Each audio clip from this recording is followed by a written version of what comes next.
Did Obama use the ShadowNet technology to beat Hillary?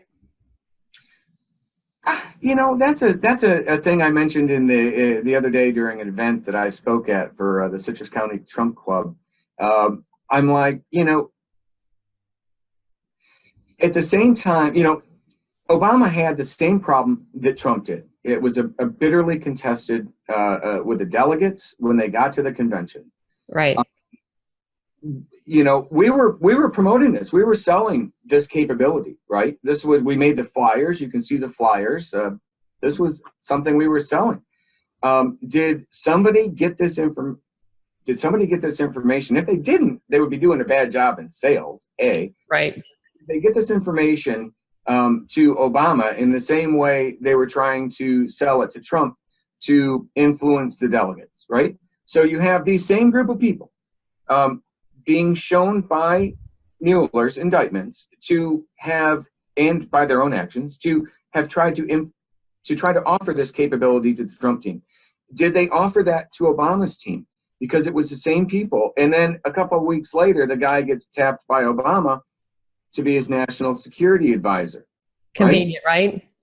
I don't know. If General Jones didn't own a company that didn't have this capability and just did his job as a 4-star general and took orders and did his job, then we wouldn't be having this conversation, would we? Right? No. So I don't know. That's something that I really wish our Justice Department would look into. But you can honestly say that we wouldn't be having this conversation if he didn't. And that's a highly unethical position that I think we need to address, right? We can't have the people in charge of ending wars profiting from them.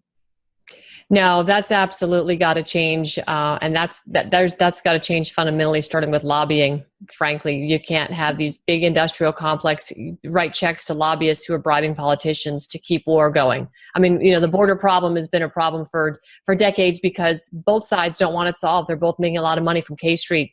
So what's the incentive in solving the problem, right? There just isn't any incentive.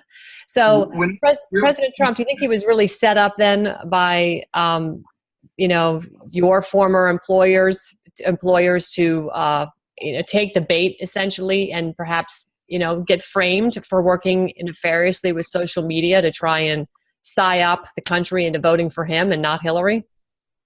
As we mentioned at we didn't mention this, I don't believe. I mentioned it in my first interview with you. Paul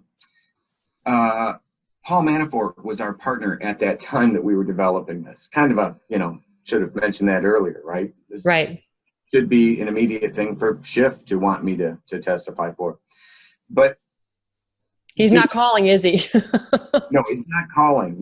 I built the ShadowNet working with Paul Manafort, but of course, why would Schiff call me? It drives me crazy, and it really does.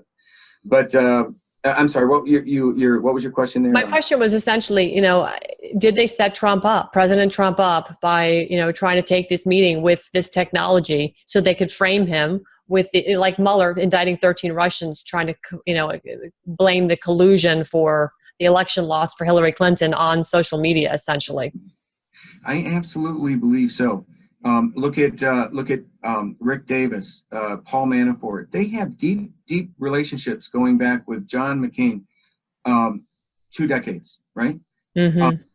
Donald Trump said the most harsh things to John McCain you could possibly say. If you had a 20-year business relationship with someone and you went to work for someone who said those things, do you think you would ever do business? Wouldn't that be like burning a bridge for most people? Oh, most definitely.